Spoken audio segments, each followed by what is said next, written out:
rifle shot for fun. AK-47 beat and 3 stripe AK-15. Guys, in today's video, we're going to be doing a quick video demonstrating on how to prevent bullet setback and discussing what bullet setback is and the dangers of it. If you guys do go on to enjoy today's video, make sure to leave a like, comment, and subscribe for more content like this. And let's get into the video. Okay guys, so to start off, we're going to explain what bullet setback is.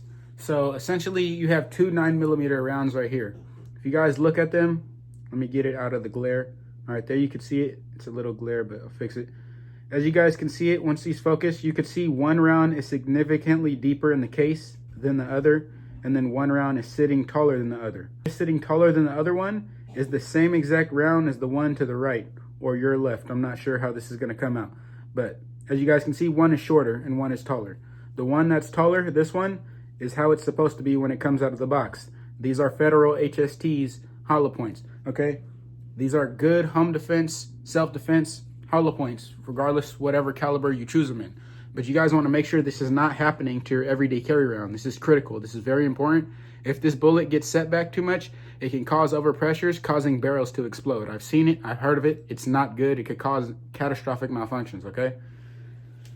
The way this happens is every time you guys chamber a round, you slam the magazine in there and you slam the slide forward, you're pushing the round against the feed ramp and you're adding pressure against that round, pushing into the case every single time.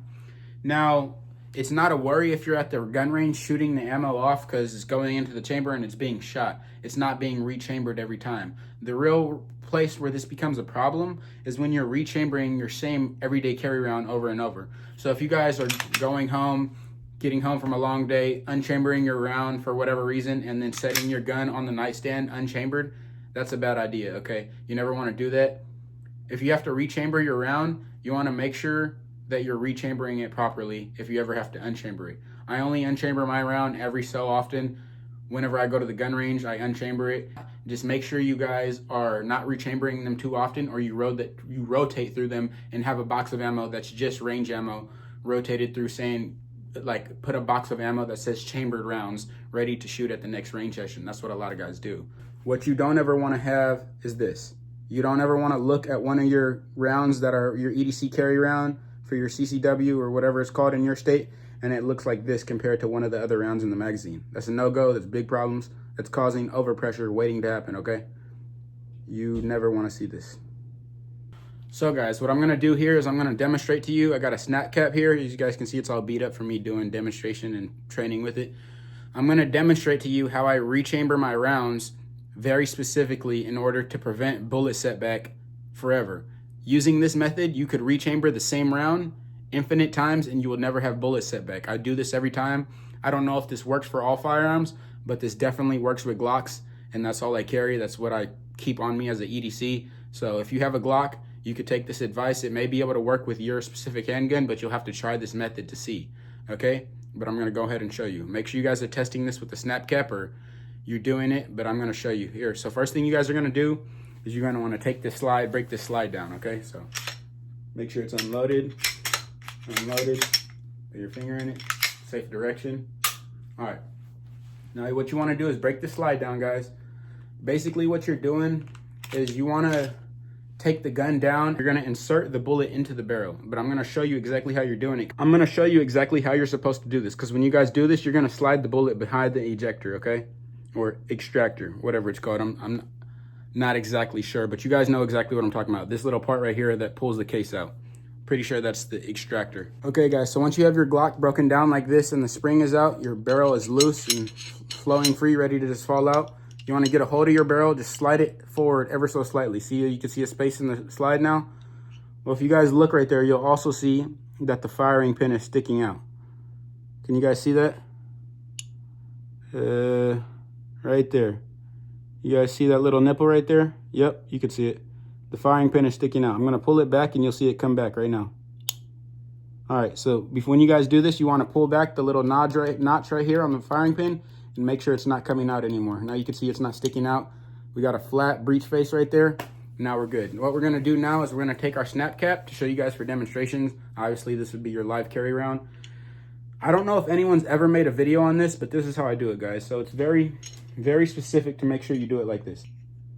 So I don't know if anyone's ever done this or showed this on video demonstration, but it's very specific on how you do this, guys. So what you're gonna do is you're gonna slide your bullet into the barrel, into the feed ramp while holding the barrel. Make sure the bullet's in there. And then while holding the barrel, you wanna pull the bullet out just a little bit, okay? Just ever so slightly, like a hair.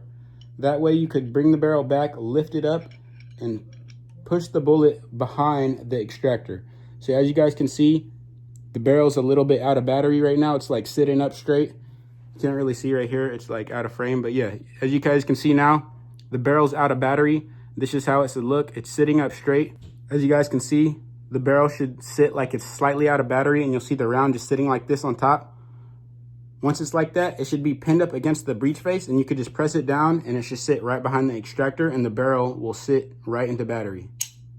As you guys can see, that's how it should be. Now there's a round in the chamber. Barrel is into battery, and what you would do from here is just put your spring in. So I'm gonna show you guys what that looks like, and then I'm gonna show you with the press check to show you that the round is in the chamber. So we're not gonna skip this. I'm gonna show you. I put the spring in. Spring goes in. Put the frame on. Make sure do that safely. Keep it pointed in a safe direction. And now I'll show you guys on a press check that round is in the chamber, as you guys can see. Let me get some better lighting right here. All right, as you guys can see, our snap cap round is in the chamber, and that's how you do it. If you follow this specific method, I know that looked real cockeyed and real like retarded on what we were doing, but if you guys follow this specific method, you will never have a setback round, and you could rechamber your same everyday carry round infinite times, literally. Like I've rechambered the same round over 100 times, never got any setback. All you'll get is your round will start to get dirty. You wipe it off with a little cloth or a little polishing pad, and you're good. But if you do this, you could cycle through the same carry ammo without having to shoot it.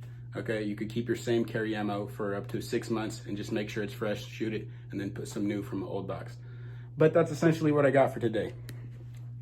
Just a quick little gun community prepper tip, okay? Let me know what you guys think. I'll have more videos like this coming out later on today or later this week involving gun content or prepping content, things alike. If this was a useful tip or something that you guys found as information that you haven't heard of before, let me know. I'll have more uncommon tips that I could come up with if I can. I don't know if anyone's ever showed this method of rechambering the round. Just like I said, make sure you're doing this safely. Keep all live ammunition out away from you. And once you're doing this with live ammunition, just make sure you're pointing it in a safe direction and following all the steps that I showed you, okay? And you should be good. But that's basically what I got for today. I hope you guys went on to enjoy today's video. I have more videos like this coming out later on today or later this week involving prepping and things alike. And I got more short form content on the way as well. But yeah, I'll see you guys later on, and this is FP out.